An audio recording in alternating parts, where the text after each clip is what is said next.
Welcome to the Autism Central podcast, the home of real stories, honest conversations, and shared wisdom from England's National Autism Peer Education Programme.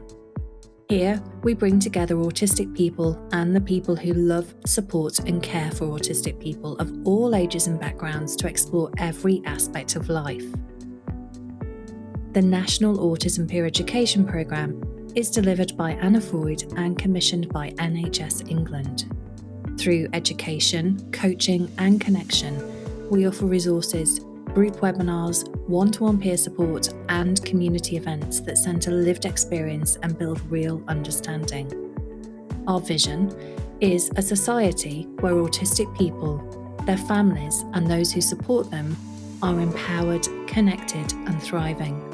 This is your space, your community, your podcast. Welcome to Autism Central.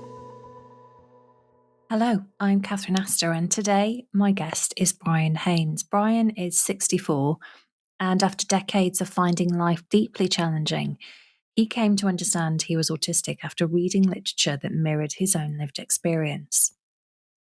Much of Brian's life has been marked by broken relationships, loneliness, financial struggles, and low-paid work. But the one thing he found solace in was creativity. He was always writing something, but thought his efforts were mediocre at best. He dabbled in acting, a craft which suited his natural inclination to mask his true self, mainly Shakespearean roles, though his acting career later stalled. In May 2022, Brian turned his Instagram page over to all things autistic. He needed to verbalise his experience of life in his own words. Brian connected with other autistic people on the platform, and their many supportive messages told him that his posts, sometimes brief, sometimes lengthy, appeared to resonate with them. And then in September 2023, he received an NHS very late diagnosis of autism. Although it was a confirmation of what he already knew, it proved to be the catalyst of a major mental health crisis, and his life fell apart once again. It was at this low point he began to turn his words into some form of poetry.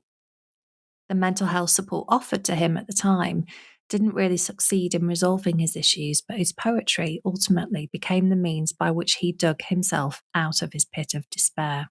Since then, Brian's poems have been published in an anthology and an arts magazine.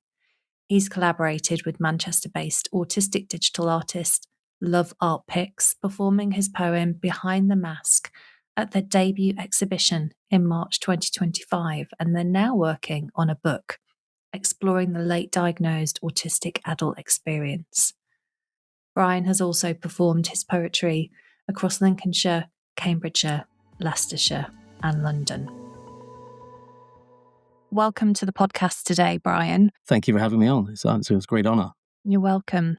So I really want to start by going back to the beginning a little bit and the moment that something shifted for you creatively. How did poetry first become a voice for you, and what do you think it allowed you to express that maybe you didn't have the words for just yet in everyday life?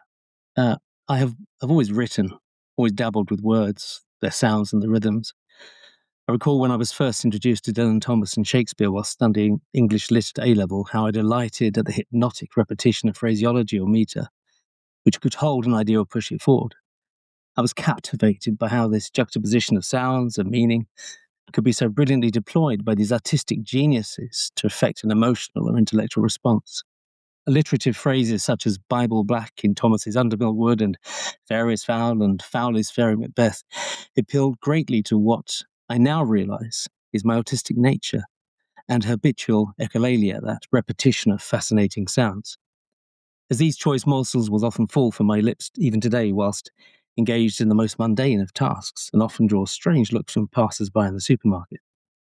Having said all that, and recognising within me an affinity for this form of expression, I still doubted my own abilities to create anything worthy of exposure, let alone public performance. I threw pretty much most of the material away from previous years. When I decided to use my Instagram account for an exploration of all things autism in 2022, I guess I was ultimately seeking connection with other individuals who experienced my same peculiar perspective on life. I honestly did not know what to expect. My initial post asking if anyone thought it was a good idea to seek a diagnosis of autism at the age of 60 received 0 responses. This muted reaction mirrored my lived experience. I have learned from my preceding decades that what I often believed to be a pertinent opinion, a valuable piece of information, or valid question, which I will inevitably insert awkwardly into a conversation at some point, will be met with what I used to call the look. It is a look of bafflement, as though I just slapped a puppy in the face. And I was familiar with it long before I had any knowledge of autism. Undaunted by this wall of silence, I chose to leave breadcrumbs in my posts in the form of sharing excruciating social faux pas or sensory horrors, many possessing a sub-lyrical nature in their delivery because my love of words and rhythms was always there. I wanted to connect so that I could understand. I think I was also trying in some way, small way, to hopefully illuminate the path for someone else to question their own experience and maybe give them a light bulb moment too. I appreciated the posts others made and I wanted to give back. And a lot of autistic advocates do this sharing of experience for which they have received often negative flack for allegedly promoting a false, non-medical body of supposed autistic traits, which has fueled, according to the critics, a plethora of self-deluded people following a trend. But I don't think anyone who shares, "This is my autistic experience and I do this, do you?" has that intention. I think it's more about sharing our pains and stating unequivocally that in a world which makes us feel invisible, a like or comment on a post becomes a collective "I see you" moment. It matters. It builds community. And that is priceless to so many isolated autistic people. The act of trying to understand my autistic nature, especially in the early days of this journey, meant that I was on a steep learning curve. Having an epiphany a few years before, after stumbling across an article on autism for the first time, which described my own experience, what had been simmering now came to the boil. I think the inevitable accumulation of trauma from years of marginalisation, constantly asking myself, is there anything wrong with me? And the more physical aspects of my external expression of frustration seen in rages and self-harm, which were major disruptors to my relationships, all kicked in and made me focus on creating a dialogue of my progress via my Instagram posts. I learned a lot from other autistic advocates. I also read many research papers, and I was pruning away at my now realized internal ableism and utter misconceptions about the nature of the autistic experience. I wrote a poem just recently exploring this, and in it I say, it was like leaning into a spotlight dropped upon the ground, in the round, a defining moment in which each limb, illuminated and bathed in sequential rays of clarification, was sunrised into an autistic dawn, as slowly I stepped in. It reflects my sense of awakening. Once I had received my NHS autism diagnosis in September 2023, at the age of 61, everything changed. I didn't need this affirmation to tell me what I already knew, as I was my own expert and I wholeheartedly support those autistic individuals who self-diagnose. I think I was pursuing a diagnosis, primarily as evidence to present to those armchair experts I knew who would say, "Autism? No, I don't see it." But this official, medically ascertained by an experienced clinical psychologist, state-sanctioned confirmation resulted in a mental unravelling. Let me clarify. There was a feeling of, yes, I was right, but not that sense of euphoria because I'd already gone through the, "oh, that's why I do that" stage, and the grieving process for the lost years, as it were, in the months leading up to this point. But the thing which changed was that I actually chose to stop trying to fit in, to be their normal, which made life so much harder for those around me, and consequently created friction and ramped the stress up exponentially. Plus, it was rubber stamping the fact that I was the outsider I always knew I had been, an observer of society, like a viewer of Edward Hopper's Nighthawks looking through a glass darkly at the patrons in their coffee shop, never to be a participant in their existence, forever detached. The ensuing trauma resulting from my no longer playing the game took me to a very, very dark place. I sought professional talking therapy help in the middle part of 2024, but I was given the option of cognitive behavioral therapy or nothing. I participated in the program. I tried, but it had little impact. Although the opportunity to talk for a few exploratory sessions about the things which affected me was luxurious, I could happily have signed up to that on a perpetual loop, as just being given space to talk and have someone listen, albeit because it was their job to do so, was very healing.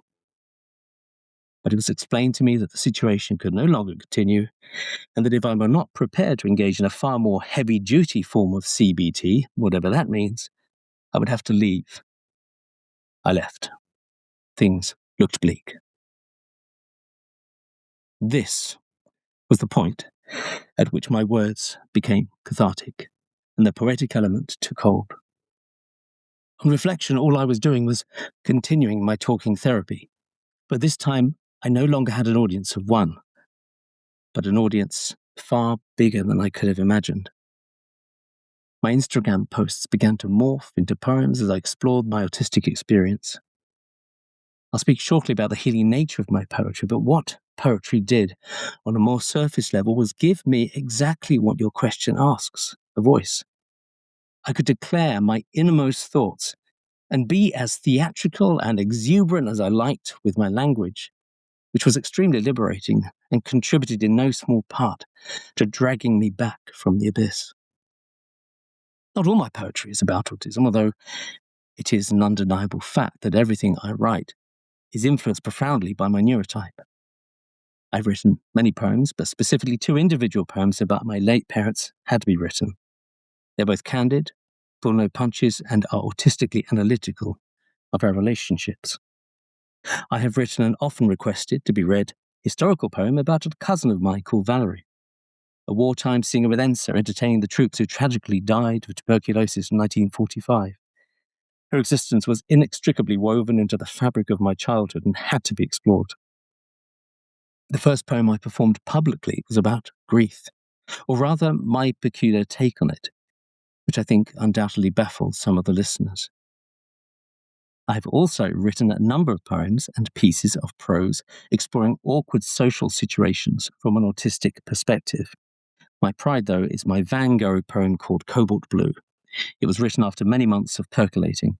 I'd attended the Poets and Lovers exhibition of his work at the National Gallery on 2 occasions last year, as I'm enraptured by Vincent's work. I mention all these not for the sake of rambling, but because these influences on my life, filtered through my autistic brain, needed to be fleshed out in verse essentially for myself. As someone who struggles immensely with the spontaneity of social communication, my poetry became my script to have my say and give me some degree of certainty that my words may actually just be heard for once. I think, as a direct response to the question, my poetry ultimately helped me to express my crisis, my burden, discovering not just simply that because I am an autistic person, my neurotype will, as I had written in my poem Unpoisoned, always set me at odds with that ancient societal grudge, the intolerance of dissent from the norm, but also that resources and support are so scarce that often you are entirely on your own. In South Lincolnshire, where I live, there are fortunately supported groups for autistic adults, and the NHS do actually have a post-adult autism diagnosis online course for individuals, as well as an additional separate course for their carers. But I understand things were not always that positive elsewhere in the country.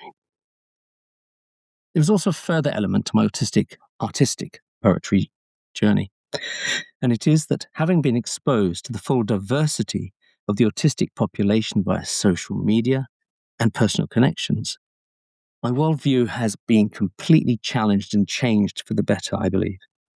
So much so that I now feel compelled to write poetry about injustice and intolerance, not just towards autistic people, but for anyone, particularly when we are seeing marginalised groups being demonised.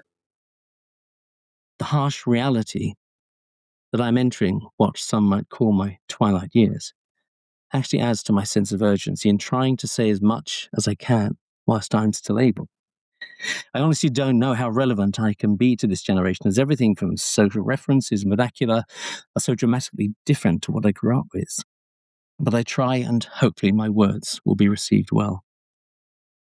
My poetry is sometimes complex, and I don't mean that in a highbrows way, but my autistic style of speaking and writing, which was described by one person on my Instagram page as pretentious, lends itself to verbosity. Indeed, my formal speech patterns were highlighted in my autism assessment and often proved to be exhausting for some listeners and readers.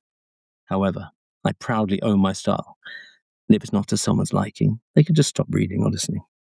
Thank you, Brian. I, for one, feel very soothed listening to your voice and the way that you speak. And it stood out to me actually when you were talking about the repetition of words and the repetition of poetry and how that soothes you and your nervous system. And, we have lots of stereotypes, don't we, about autism? We imagine young children lining up toys or cars, repetition of how we play, but your repetition comes from the way that you think, the way that you speak, the way that you formulate what you want to say. I have no doubt that that will connect with people listening. You mentioned lots of things when you were talking there about trauma and rage and isolation and this feeling of not feeling worthy and peculiar. That word peculiar you mentioned a couple of times. And you talked about how, you want to be seen. We all want to be seen, don't we? And that poetry for you is very much a voice. But when you are very late discovered, late diagnosed, like you are, Brian, um, you touched on that, didn't you? That lack of community at 60 and where you find that and what you actually need, that space to talk, has been so healing for you. This sense of awakening, I mean, you've touched on there as you were talking about your mental health struggles and how difficult that period was for you at the point of getting your diagnosis. And I think people often underestimate, don't they, the impact that a very late diagnosis of autism, how that can be and how it is, and how for you it was a major catalyst, wasn't it, to a mental health crisis. Absolutely, yes. Yeah. And I know you've kind of touched on some of this as you were talking in that first question, but how do you think your writing, your poetry, how do you think it's become a coping mechanism, a tool for you during those difficult times? I mean, when you were talking about the therapy space and how just having that space, you said it was so luxurious to have that space to be able to talk and how healing that was. But then it came to it came to an end, didn't it? Because they weren't offering what you actually needed. So your writing, your poetry became a coping tool for you. So what would you want other autistic people or the parents and carers of autistic people, what do you want them to know about the comfort that creativity can actually bring? Well, yeah, as you say, without a doubt, my words have been a valuable coping mechanism. At my lowest point, I was exploring suicidal ideation, so I knew I was not in a good place. I referred to the abyss earlier, and that was where I was, teetering on the edge. The healing I experienced by employing words to explore my social, relationship, and employment dynamics was profound. The mental turmoil that I was experiencing induced a deep rumination on my internal struggles. And I discovered that by giving structure to them, I was able to work through them. Rather than being overwhelmed by the feeling of a situation, you extract it, you own it by naming it, and dissect it with medical precision so that it is observed and understood.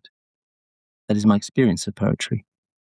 I've always had a difficult relationship with emotions, as many autistic people do. And whilst I was confused about how I felt, the poetry became a scaffold upon which I could attach my thoughts, stand back and ponder to myself, is that what I really mean?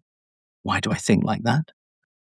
My methodology in writing is to focus on a situation, object or event, like a tangible object. What I mean by that is I can isolate a circumstance or idea in my mind, ponder its nature, turn it to look at every angle as if it were suspended in the air in front of me and ask questions. And then I can dive down deep within myself, to find a raw reaction upon which I can then form a linear thought dressed in an appropriate rhythm and style. I as much feel my words as I intellectualize them. At its best, the moment of inspiration can be almost a physically cathartic experience as well as a spiritual one. And I'm sure this is not my exclusive experience, and it applies across the board for anyone pursuing artistic endeavors, be it writing, painting, dancing, acting, etc. Poetry can even simply be the distraction you need to dilute the potency of a negative situation. You distract your anxiety by turning willfully towards the process of creating meaning out of a completely disconnected experience. Poetry has also allowed me to exorcise my accumulated trauma to some degree, something which, in magnitude, is like a geologically crafted mountain range for many autistic people.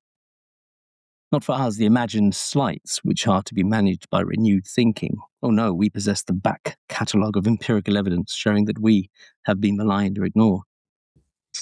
Some of my poetry or prose is an amalgam of such previous incidents, replicated time and again, such is their predictable nature.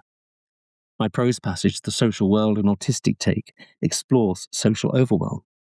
My text exposes the excruciating agony of an autistic person as they sit amidst what I will call the confident bodies, and my language is a blatant appeal for understanding from those for whom social intercourse is a blast. I'm floundering in a maelstrom of confusion, but outwardly immobile. I feel it all, but hear little that makes any sense. I berate myself in my befuddlement. And the truth is that those past hurts and difficulties of connection and marginalization are always just around the corner, waiting once more to greet you. So this process is ongoing. I have just recently been battling autistic burnout, and in some sense, I've neglected some of the methodology I have thus far presented to you. I felt disengaged, drained, and flat, and it is a reminder there will always be a fragility in our lives. But I have my poetry. I have words. And even the process of creating this script here, this narrative, is healing. The benefits of engaging in any form of creativity are well researched: stress reduction, better emotional expression, improved mental health, significant cognitive benefits, and even social connection. I think autistic people are by nature creative, and I suspect that many would indeed consider themselves to be especially so, as we have a natural propensity to do things differently, which demands innovation and intelligence. I think it is important not only for autistic people to understand, but also carers, that the act of creativity in whatever field is an opportunity for that autistic person to do something unique. And the sense of fulfillment and satisfaction that gives a person is priceless.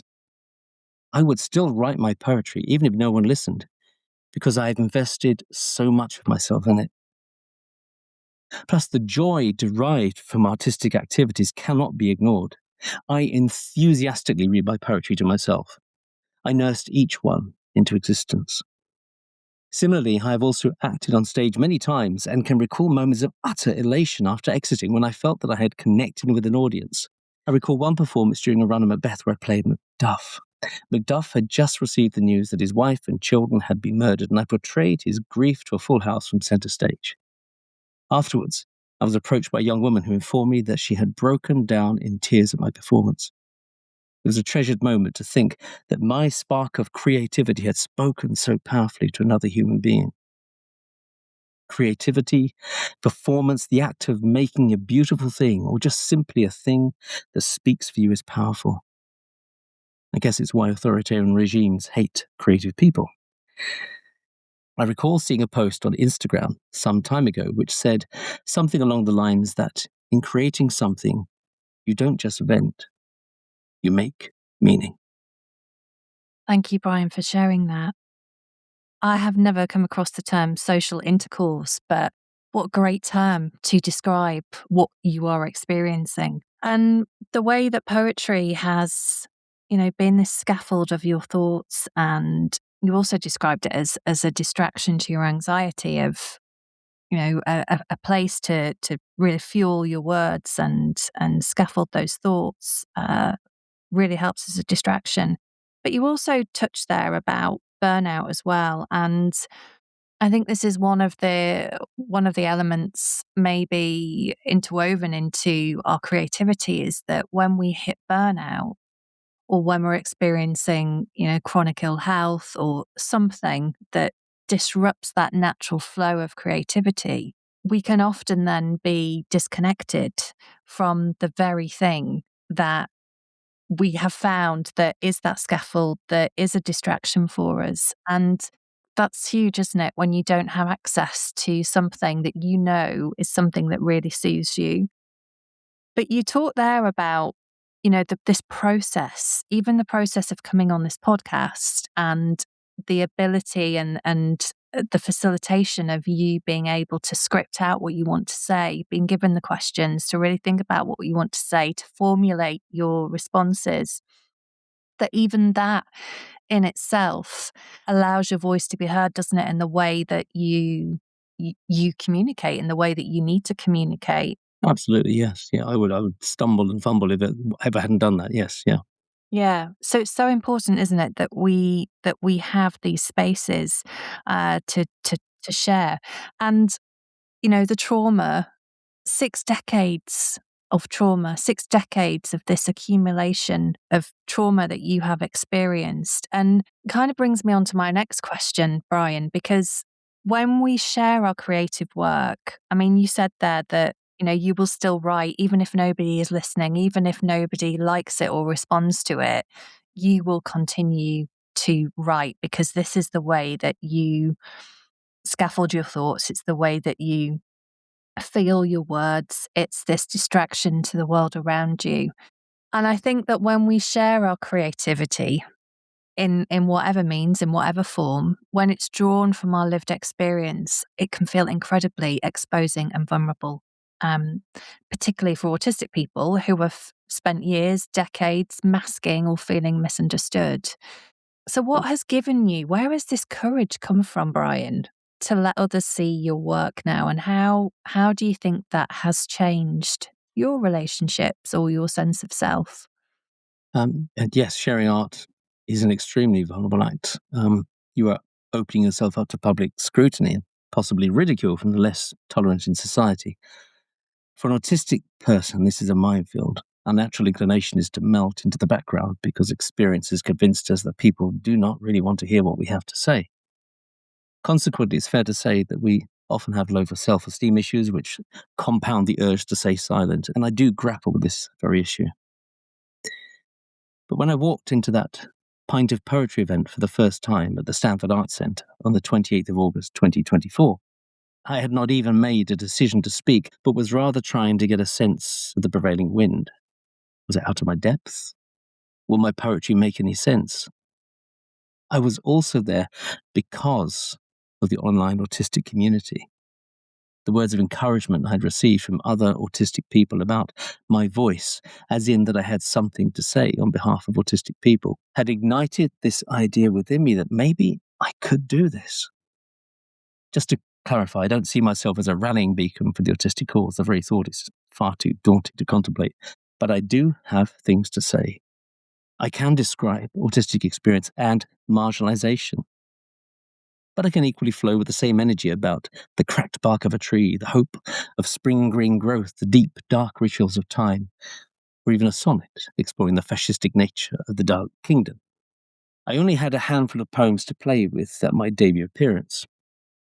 I am fortunate, for I knew that I had the capacity within me to stand and speak in front of an audience because of my theatrical experience. The classic play acting autistic, masking by taking on another person's persona to hide behind. The size of the audience matters not, for I find my security in my script. When I acted, it was the playwright's words which I could interpret and perform. But here, my safety blanket is my poetry. Poetry is my script.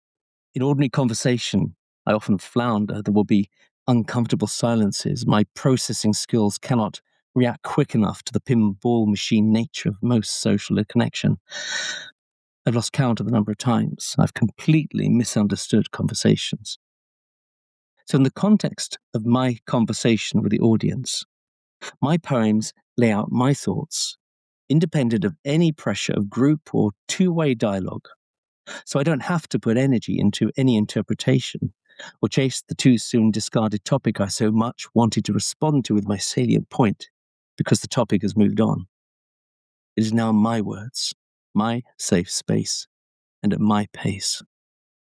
And I have, by and large, received such a positive response to my poetry that it is quite overwhelming, but in a good way. Now, the act of standing up there in front of an audience is one thing, which I know I can do, but I have to screw my courage to the sticking place if I choose to perform a poem about my autistic experience in a largely non-neurodivergent environment, or what I perceive to be one, because my poems can perhaps sound somewhat accusatory, taking no prisoners in their mission to explore and explain the autistic experience at the hands of a world which by and large does not understand, and even, dare I say, quite often does not even appear to care about our reality. My poem, Litany of Complaint, is a diatribe against society's intolerances of autistic people's deficits, well, obviously deficits in quotes. In my poem, Behind the Mask, I explore in overtly theatrical language how we autistic people play a mask daily, before turning to the audience or society at large and saying, "But you, with your picnic in the park, piece of cake, open social interpersonal moves, penetrate and perpetrate a lopsided intercourse, oblivious to your frivolous critique of my worth." The fear of provoking hostility is always lurking, such that I have sometimes opted to avoid an openly neurodivergent performance. It's not all flowers and roses. I performed in a venue last year, and when I completed my set, there was silence. It was awful. I literally leapt off the stage rather than using the steps in order to escape the excruciating moment. In retrospect, I think they just didn't get me or quite follow what I was saying, but that has not deterred me. In response to my sense of self, it's hard to say, because having lived the bulk of my life in pretense, I'm not even sure if I know exactly who I am. I always hid myself to try and find friends, relationships, and connections. I suppressed as much as I could the quirks and idiosyncrasies, the stims, the irascibility of stress.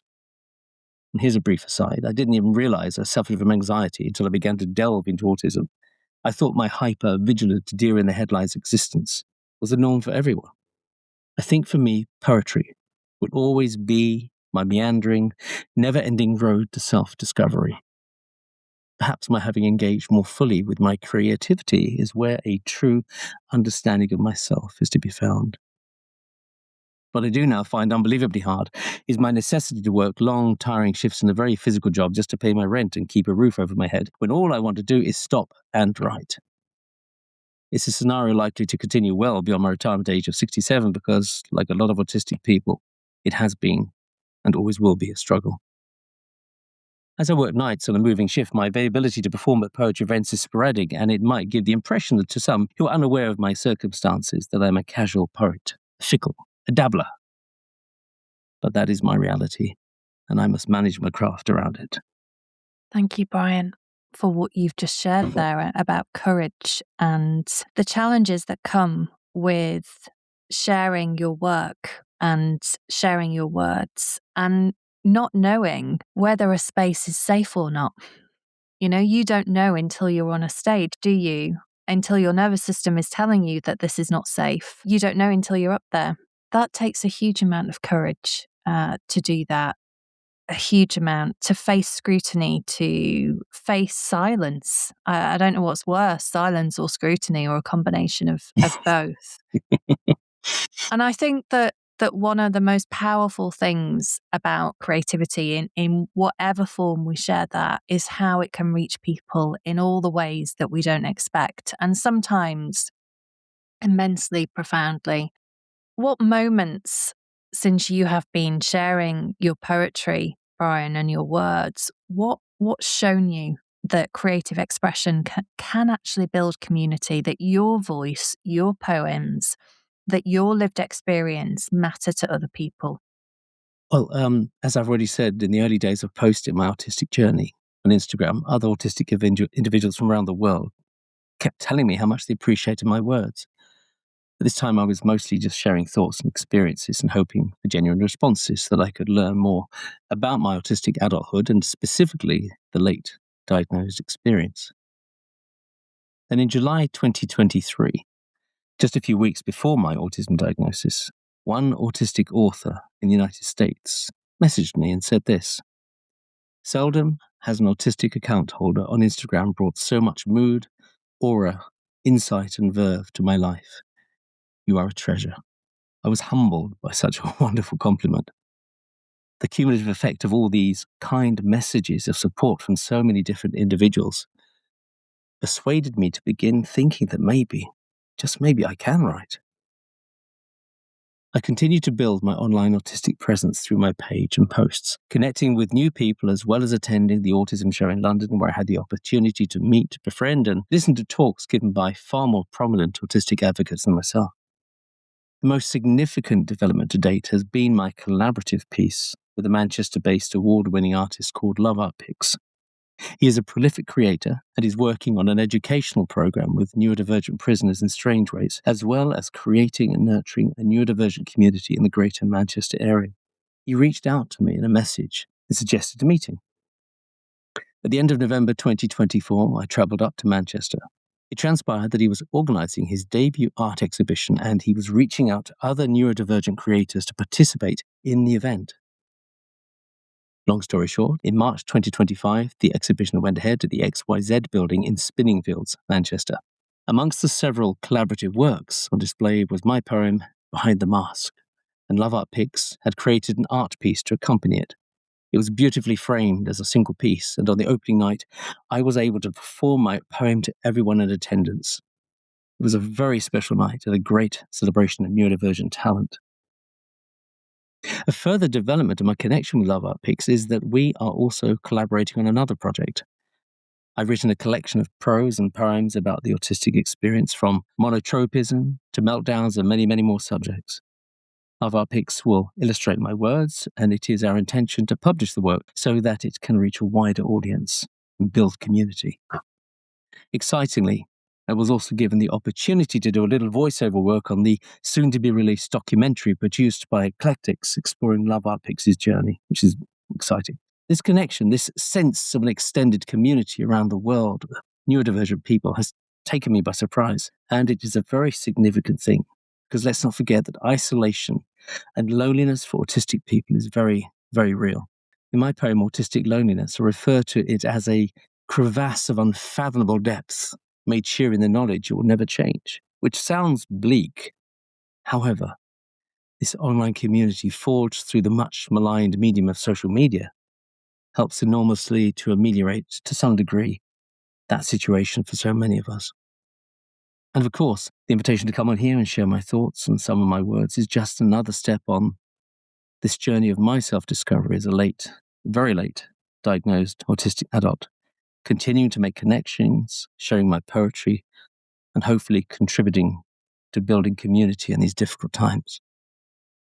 Yeah. And I discovered you, Brian, on Instagram through the Late Discovered Club community page. And, it was you sharing your voice and your experiences and your poetry that really captivated me. And, you touched on there about the prominent advocates in the autistic community. And we have to remember, don't we, that every advocate, however prominent they are, they all started by sharing their voice, by being vulnerable, didn't they? Just as you have done, and just as you have built that.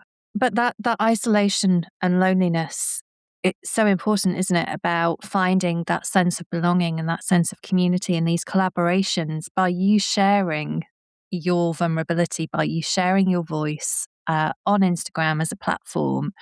You have created these collaborations, and your voice lends itself to voiceovers, to hosting, to all sorts of things beyond poetry. It really does. So I hope that these collaborations continue to grow, and will really encourage the people listening to this episode to go and find you on Instagram, and perhaps we can share some links to your poetry behind the mask that you were sharing. That would be really good. So for those listeners who might be feeling hesitant or unsure or even intimidated by the idea of creative expression, especially when, you've spent years, decades feeling that you're not enough. For those autistic people who feel really unsure about expressing themselves, or for parents and carers perhaps who are unsure about where to start, what kind of gentle steps or practices would you say have helped you to begin your creative journey, and what joy has it brought you now? If we're talking about poetry, I guess the gentle steps would be to first experiment, create, find your voice, and nurture your style. But most importantly, if you want to write, just write for yourself. Make yourself the audience. I think this is fundamental. Find out what gets your creative juices flowing, what makes you react. Is it the state of the world, injustice, nature's sublime beauty, love, relationships, betrayal, science, food? Everything matters. Everything matters. And read your material out loud to yourself. Listen to the way it sounds, its rhythm, because the meaning can change completely depending on your emphasis. When you feel you have something you want to share, you could use your social media, as I did long before I stepped into an open mic poetry event, or local magazines or maybe newsletters as a way of getting your words out there. If you feel you are ready, you could opt to attend a local poetry group and attend as an audience member for a while. I've never been to a poetry event where you were expected to perform, so that there is really no pressure. You may be asked if you would like to perform, but a simple refusal won't cause offence. Just sitting in the audience and listening to everyone, flaws and all, forgotten lines, nerves, dropped pages are the norm. You might want to bring someone with you as support, so you don't have to go alone. Some groups charge a small attendance fee, but not all. I've been to several different groups, and each have a different dynamic. I'm fortunate to live in an area with a variety of poetry groups. Some are even openly neurodivergent friendly. If you manage to find a group you feel comfortable enough in, you can then perhaps try your hand at performing. Every single group I've attended have always given a special welcome and lots of support for new poets and first-time performers. Speaking generally, any autistic person, if they have a creative spark, absolutely should allow themselves to just try, to experiment in whatever art form they choose. The same thing applies as above with poetry. Create for you. Find what brings you joy. I have found joy in my creative process, not only in helping me to regulate myself, but in feeling a sense of worth, which had been absent for so much of my life. I've had a couple of things published and or displayed in public, and I often revisit them to remind myself, that's me. A well-written word sings.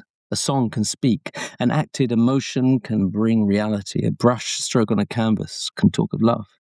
A crafted art piece can tell a story. And in sharing these exposures of ourselves, we create our own and others' joy. I have crossed paths with so many new people because I chose to create. It has broadened my worldview. It has educated me. If you care for an autistic person, I would urge you to encourage them in whatever art form they choose to explore, as it will give a new level of meaning to their existence. Thank you, Brian. I think those steps, those suggestions that you gave, just about starting somewhere, to experiment, to write for yourself, to be your own audience, so important. Such great advice, I think, for anybody listening, because we can often stand in our own way, can't we? We get very frozen at the thought of what it is that we're creating, and, like you say, scrutiny and silence, and it all builds into that trauma that we've experienced. So such great advice, and about the joy that creativity can bring, and that sense of worthiness. So thank you so much for coming and sharing some of your experience. There's so much more I could talk to you about, a whole lifetime of experiences, and this was just a snapshot into creativity.